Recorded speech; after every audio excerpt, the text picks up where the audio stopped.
My name is Riley Parker. I'm 31 years old, and the moment my mother laughed at the idea of me bringing a date to our family reunion, I should have stayed home. Instead, I stood beneath the entrance canopy of the Hawthorne Rail Hotel while my relatives watched me check the driveway again. Still waiting? My cousin called from the terrace. Maybe the agency sent your fake boyfriend to the wrong desperate woman. Laughter erupted. My mother raised her champagne glass and added, Riley has always had an active imagination. Then she leaned closer, making sure everyone could hear. Sweetheart, you didn't need to invent a man just because your sister brought her husband. I felt 20 people turn toward me. I could have admitted the truth. The man coming was not exactly my boyfriend. I had invited him because I was tired of being treated like the family's unfinished project, and he had agreed to help me survive one afternoon. Before I could answer, a black SUV rolled beneath the hotel's stone archway. A second vehicle stopped behind it. Two security officers stepped out first, and every conversation died. The rear door opened, and a man in a charcoal jacket emerged. He scanned the terrace until his eyes found mine, then walked directly through the silent crowd, took my hand, and said, Sorry I'm late. My cousin's smile vanished.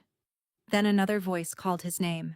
The governor of Colorado was crossing the courtyard toward us with his staff, and the expression on my mother's face told me she finally understood that the joke was no longer under her control. Before I tell you what the governor said, and what happened after I walked out, tell me, what time is it where you are right now, and where are you watching from? I want to see how far Riley's story travels. 3 weeks before the reunion, my mother called while I was standing beside a burned hillside outside Glenwood Springs. I wore a hard hat, my boots were covered in ash, and a crew behind me was installing erosion barriers before the summer storms arrived. I work as a wildfire mitigation and watershed recovery engineer. When a mountain burns, the danger does not end with the flames.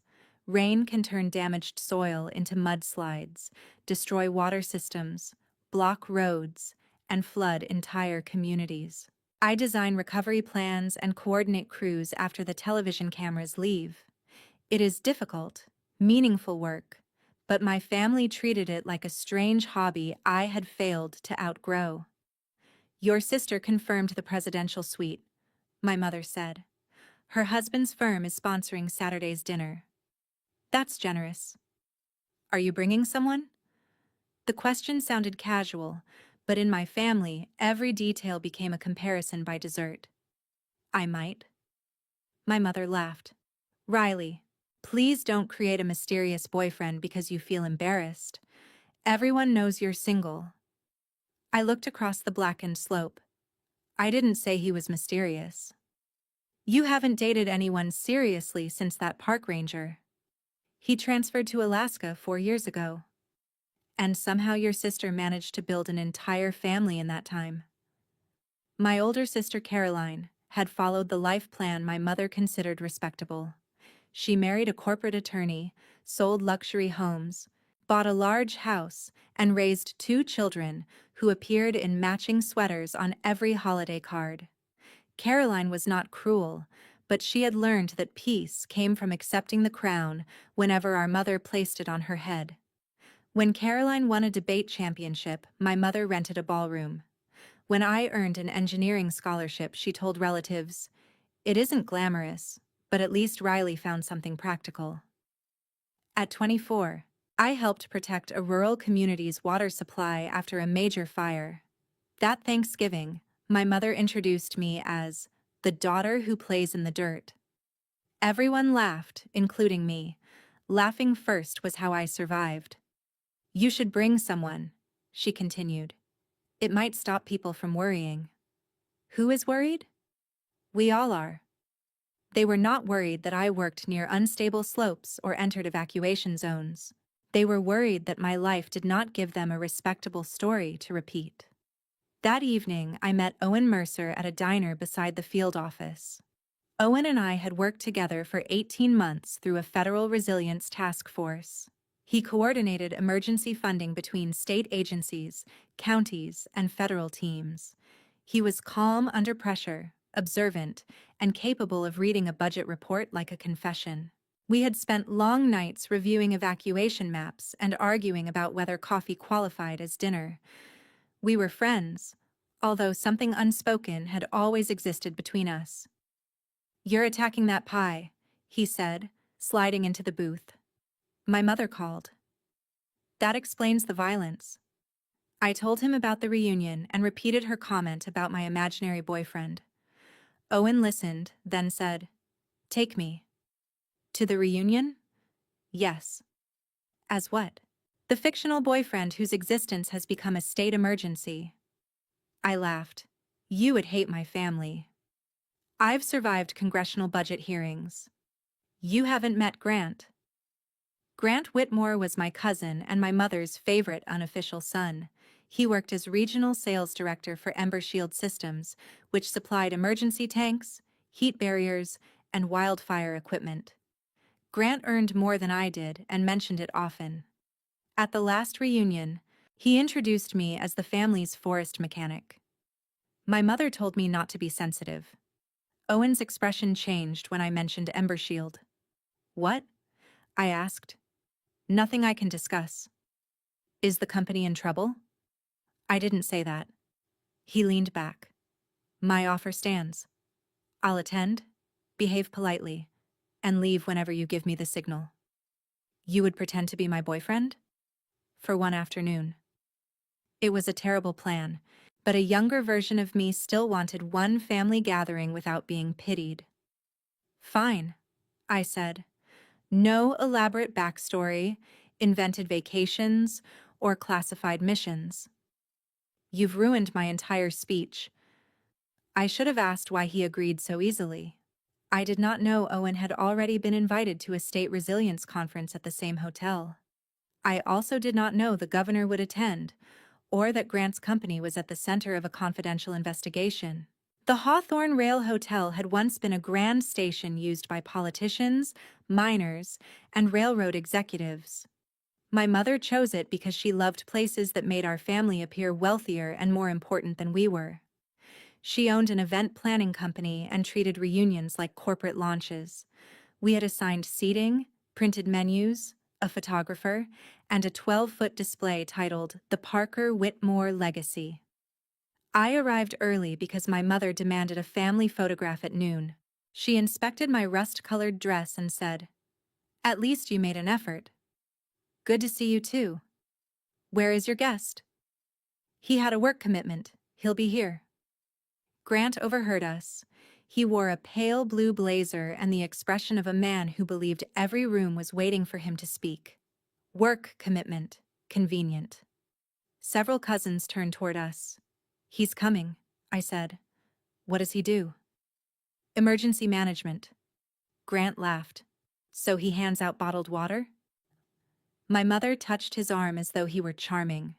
"Grant, be nice." I'm helping Riley prepare for questions when people realize no one has met this person. Caroline arrived with her husband and children. After kissing my cheek, she quietly asked, "Is someone actually coming?" "Yes." "I'm not judging." "You asked whether he exists." She sighed. "You know how Mom is." That phrase had protected my mother for decades. You know how she is meant she would never change, so everyone else had to absorb the damage. When I changed majors from pre-law to environmental engineering, she told relatives I was having an identity crisis.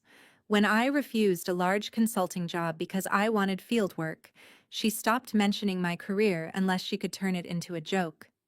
Grant raised his voice. "Maybe we should start a pool. $10 says Riley's date has car trouble. 20 says he has an emergency," another cousin replied. 50 says he's Canadian, so no one can verify him, Grant added. Laughter spread across the terrace. I looked at my mother.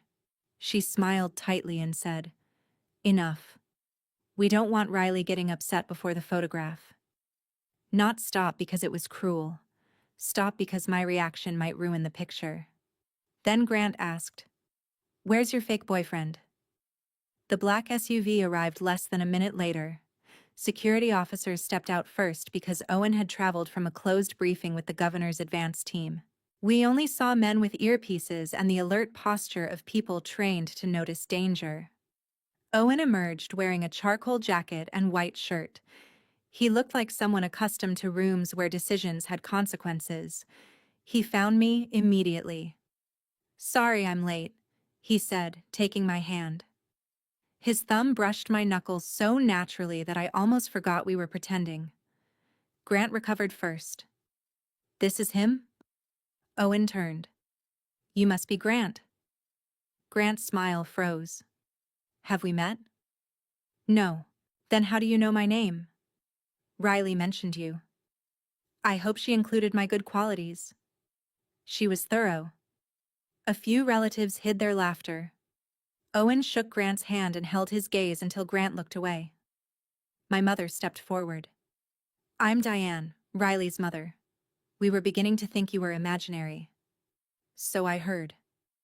"What kind of emergency work do you do?" "Interagency disaster response and infrastructure recovery." Grant glanced at the SUV. "Consultants get security now?"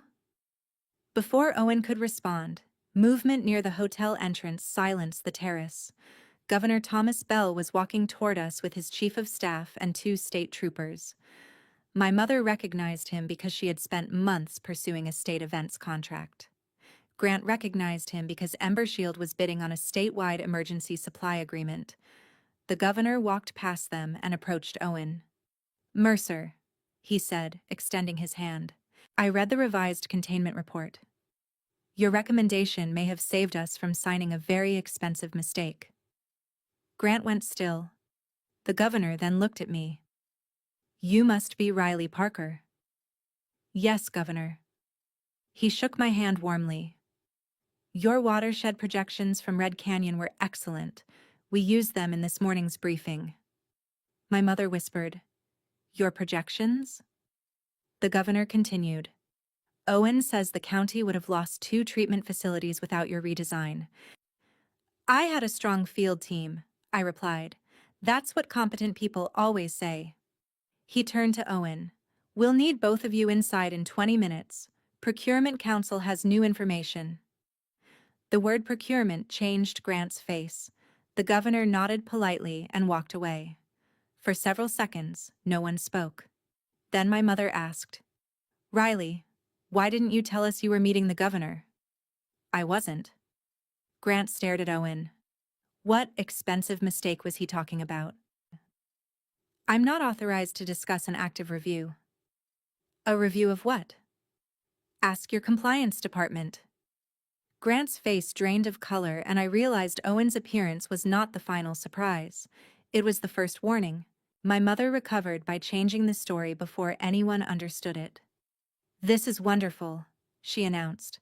"Riley has always been modest about the important people she knows." Modest was how she covered years of dismissing me. She linked her arm through mine and guided us toward the ballroom. "We should arrange a photograph with the governor. It would be excellent for the family archive." "The governor is working." "So are we all, dear." Owen leaned closer. "Do you want to leave?" Everyone else assumed staying was mandatory. Owen reminded me I had a choice. Not yet. Inside the ballroom, family photographs surrounded an old railway clock. Caroline's graduation occupied the center panel. Grant appeared beside company awards and newspaper clippings about Embershield. Near the bottom, I found one photograph of myself wearing a field vest beside a muddy culvert. The caption read, "Riley's environmental phase." Owen noticed it. Phase? My mother believes anything she doesn't understand is temporary. How long has it lasted? 9 years. We sat with my mother, Caroline, Caroline's husband Grant, Grant's fiancé, and my grandmother Evelyn. Grandma Evelyn was 82, sharp-eyed and more influential than anyone admitted. She had funded my mother's first business and helped Grant enter sales.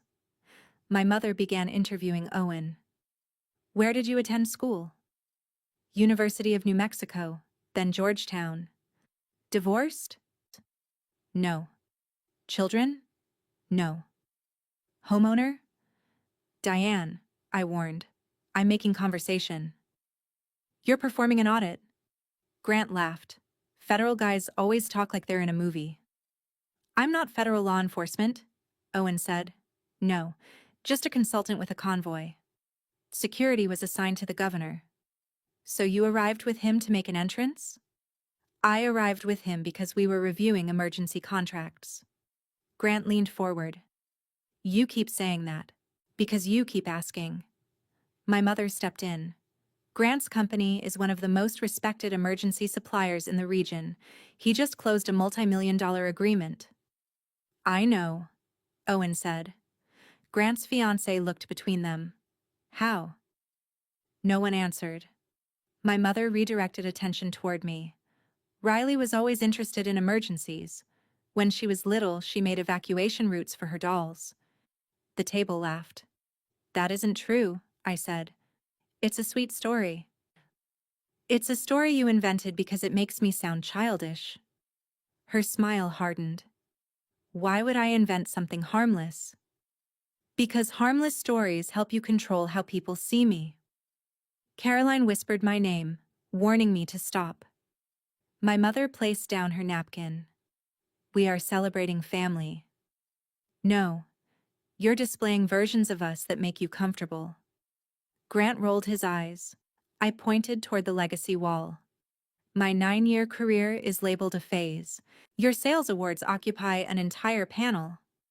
My achievements make sense to normal people. Owen turned to him. Do falsified temperature certifications make sense to normal people? The question silenced the table. Grant stared at him. Excuse me? You asked whether I knew your work. My mother looked between them. What is he talking about? Nothing, Grant said.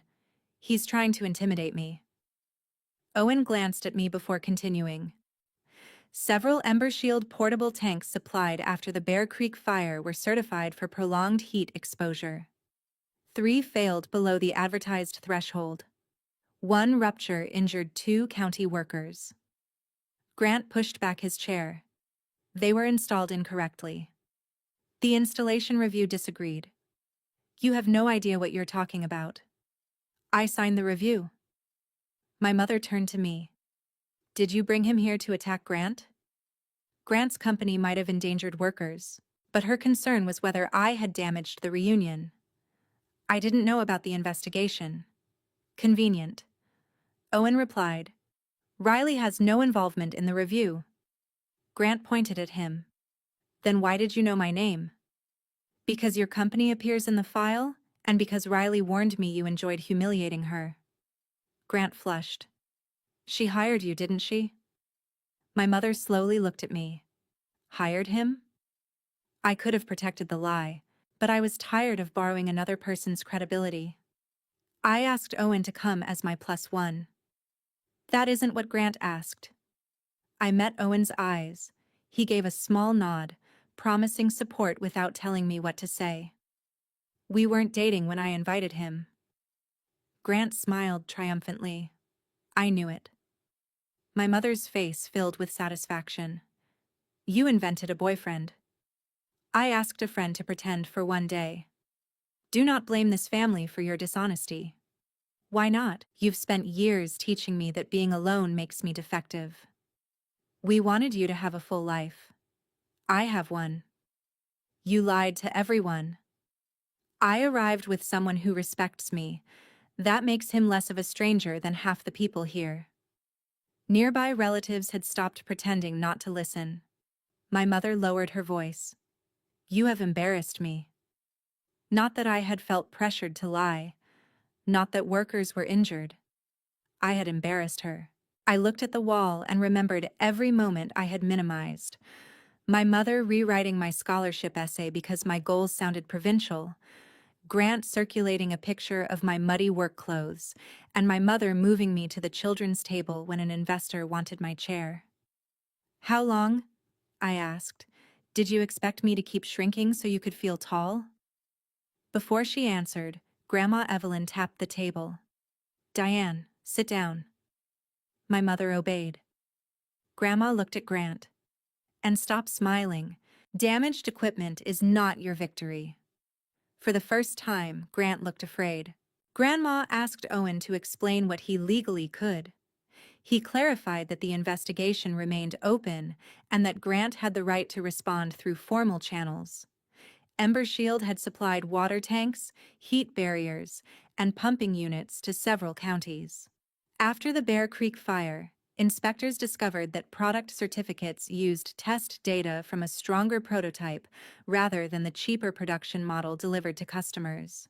The company called it a documentation error, but internal emails suggested sales staff knew about the discrepancy. Grant interrupted.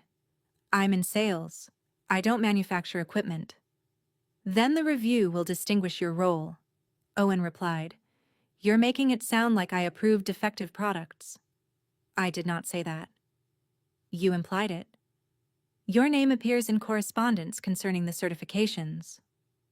Grant's fiancée turned to him. "What correspondence?" He ignored her. My mother pressed her hands against the table. "This is a reunion. Business disagreements should be handled elsewhere." "They are," Owen said. Grant introduced the subject. My mother looked at me. "You see what your lie caused?" Something inside me became clear. My lie did not falsify safety documents, injure workers, or teach Grant that he could humiliate people without consequences. It only brought someone into this room who refused to pretend Grant was untouchable. Grant slammed his palm down. "You've always been jealous of me." "Jealous of what?" "My career, my income, and the fact that people respect me. Workers were injured. That wasn't my fault." "Then why are you more worried about your promotion than their injuries?" His expression shifted, and everyone saw it. Caroline's husband asked, "Promotion?" Grant's fiancée answered, "He's supposed to become vice president after the state contract is approved." Owen remained silent. Grant pointed at him. "You're trying to destroy that contract." "I recommended pausing the award until independent testing was completed." "You had no right." "It is my job." Grant turned to me. "Riley's reports helped you, didn't they?" I stared at Owen. "Riley's field data identified pressure losses in 2 failed units," he explained. "She did not know the supplier was under review." Grant laughed bitterly. "So she caused this?" "I documented what happened at a recovery site," I said. "I didn't know Embershield supplied the tanks. You hated that I was successful." "I barely thought about your company until today." That hurt him more than anger would have. My mother turned to Owen. "What exactly are your intentions toward my daughter if this relationship is fraudulent?"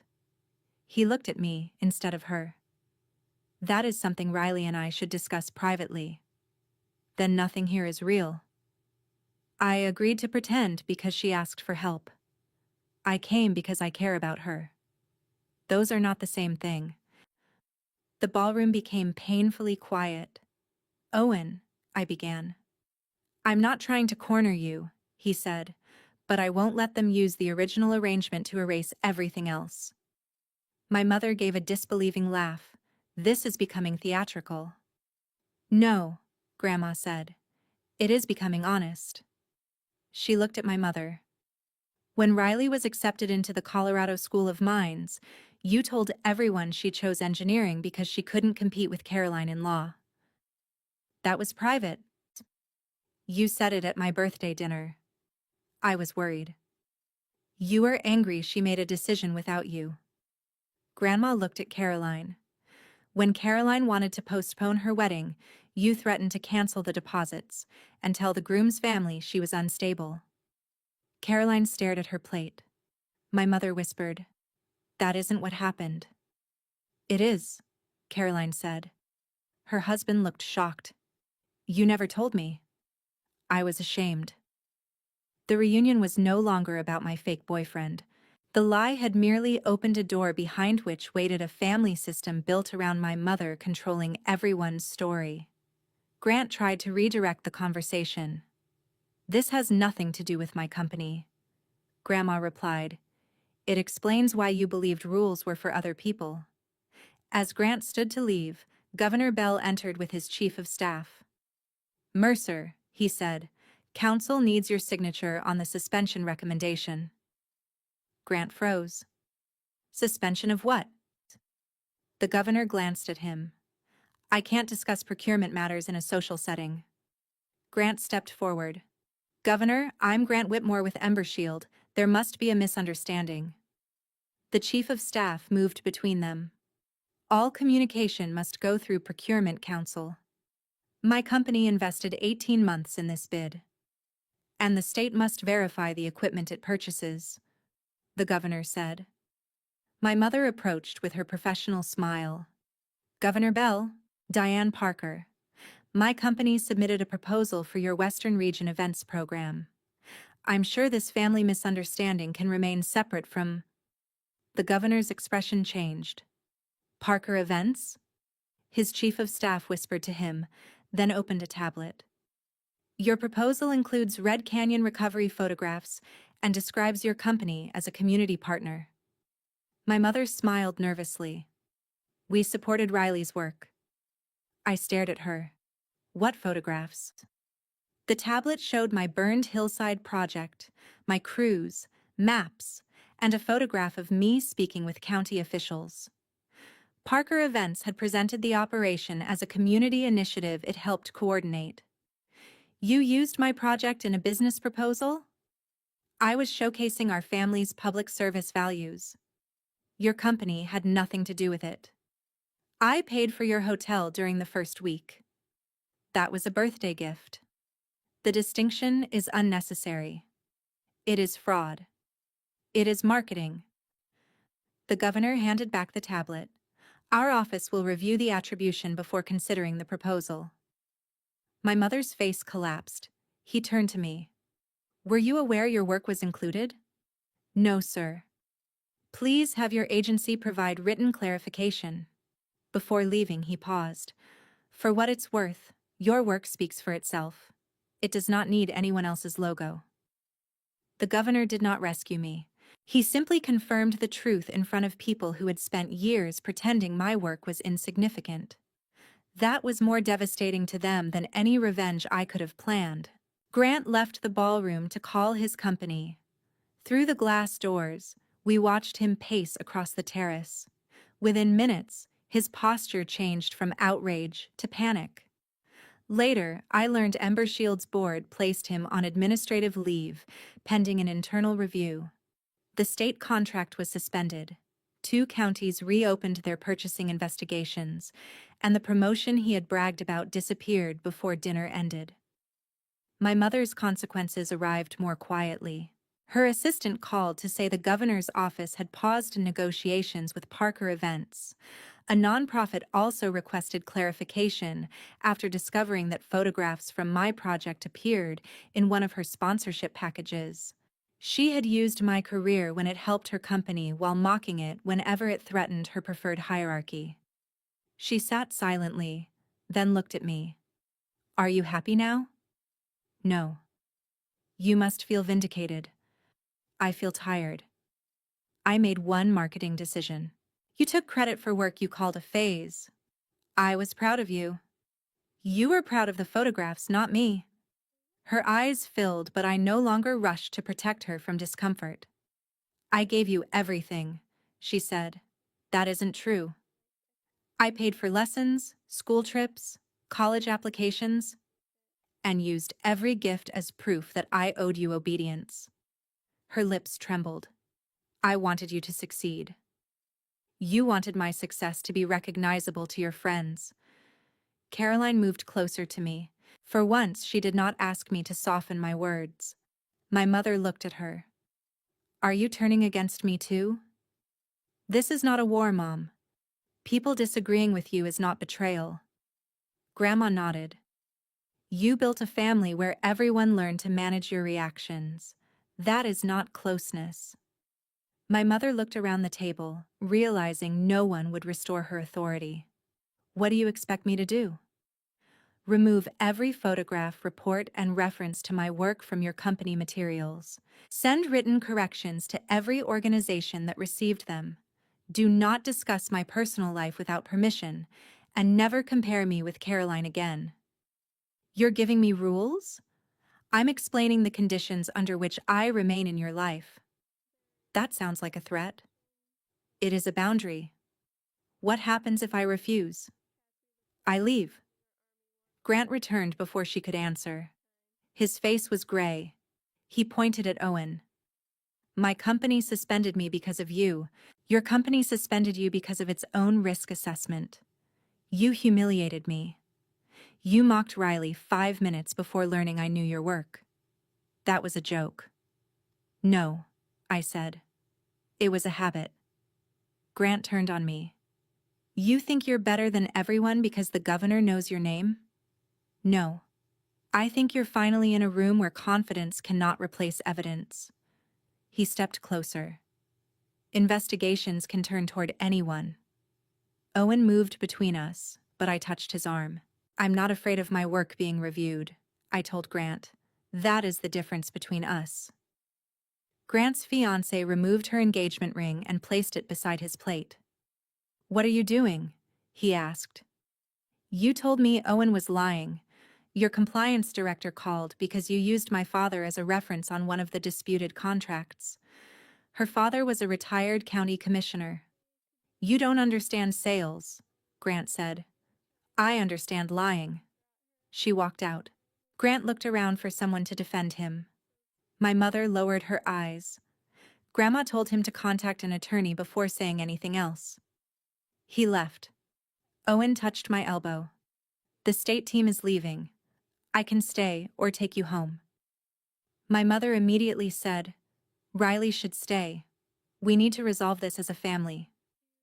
You mean before everyone leaves and forms opinions you can't control? That is unfair. It is accurate. She reached for my hand, but I stepped back. For years, I thought strength meant shouting louder than the people who hurt me. Instead, it meant refusing another argument designed to exhaust me. I'm leaving. Her face crumpled. You would walk out after destroying the reunion? The reunion was already broken. We were just smiling for photographs. Caroline stood. I'm leaving too. Her husband gathered the children. Grandma looked at my mother. I will speak with you tomorrow, after you decide whether you want accountability or another excuse. My mother remained beneath the railway clock, surrounded by banners celebrating a legacy that no longer matched the truth. Outside, rain tapped against the hotel canopy. Owen dismissed the waiting driver and asked whether I wanted to walk. We crossed the old platform beneath iron lamps while relatives departed behind us. I'm sorry, I said. For what?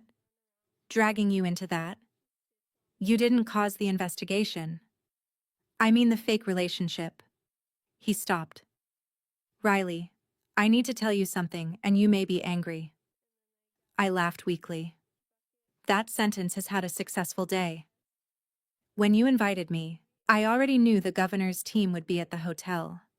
I didn't know he would approach us publicly, but I knew the Ember Shield investigation might bring me into contact with Grant.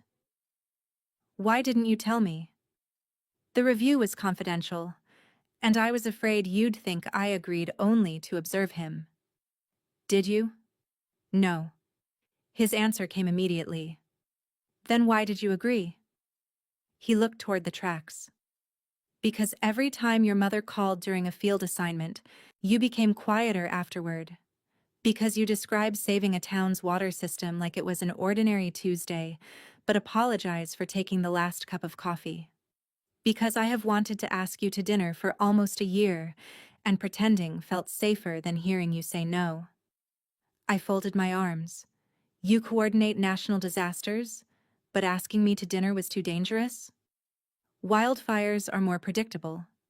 Despite everything, I laughed. He stepped closer but left enough distance for me to choose. I meant what I said inside. We were not dating when you invited me, but my feelings were never part of the performance. The old version of me would have accepted immediately, grateful that someone impressive had chosen her.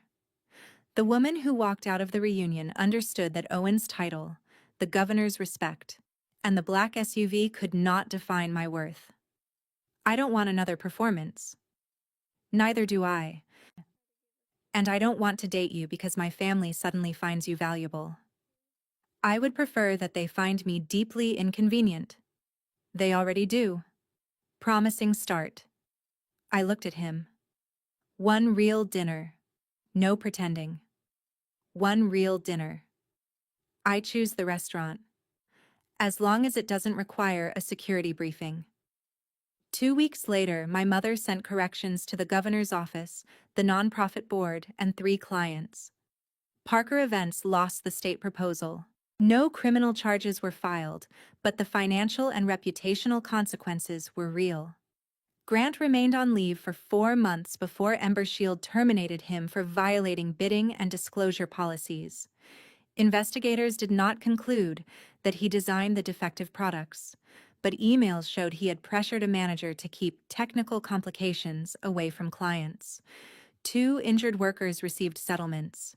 Grant accepted a smaller sales job in another state and never apologized. Consequences do not always create character. Caroline began counseling and admitted to her husband that much of their supposedly perfect life had been organized around avoiding our mother's disappointment. Their marriage did not collapse. It became more honest. Grandma changed the family scholarship fund so no relative could control it, and replaced the legacy display with an archive where everyone wrote their own biography. My career was no longer labeled a phase. My mother and I did not reconcile overnight. For 3 months we communicated through short messages. When she finally asked to meet, she began. I was trying to protect you. I stood to leave. She stopped me. No. That is the excuse. Let me try again. Then she apologized without mentioning her intentions. She admitted she had compared her daughters, taken credit for my work, rewarded Grant's cruelty, and treated disagreement as humiliation. I did not forgive everything at once. I told her trust would depend on what she repeatedly did, not what she said once. That was the hardest lesson I learned. Forgiveness and access are not the same thing. You can release anger without returning someone to the same position from which they hurt you. As for Owen, our first real dinner lasted 4 hours. 6 months later, he attended another family gathering, not as a shield or proof that I was desirable, but as my partner. When my mother introduced him to a relative, she started to mention his government role, stopped, and said, "This is Owen. He makes Riley happy." I corrected her gently. "We make each other happy." She nodded. "Right." People later said the governor changed our reunion. He did not. He only entered the room when my family could no longer control the evidence. Owen did not rescue me either.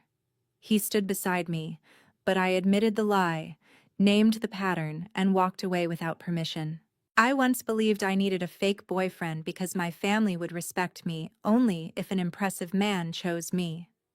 What I truly needed was to stop presenting my life for their approval. A family can love you and still teach you to doubt yourself. They may call control concern, humiliation humor, and obedience loyalty. Recognizing the difference is not selfish. It is how you protect your mental health, create healthy boundaries, and stop passing the same harm to another generation. The relative who benefits from your silence may call you cruel when you finally speak. Let them misunderstand. Your value does not begin when a powerful person recognizes you. It does not increase when a partner takes your hand, and it does not disappear when your family laughs. Sometimes the most important moment is not when the governor walks over. It is when you realize you were already worthy before he arrived. We hope the story entertained you and left behind a useful message. This video is fictional and made only for education, reflection, and storytelling purposes. We hope it reminds you that sometimes the most powerful thing you can do is stop explaining your hurt to people who only listen when they are losing control. Your silence can become peace when you stop using it to protect the wrong people.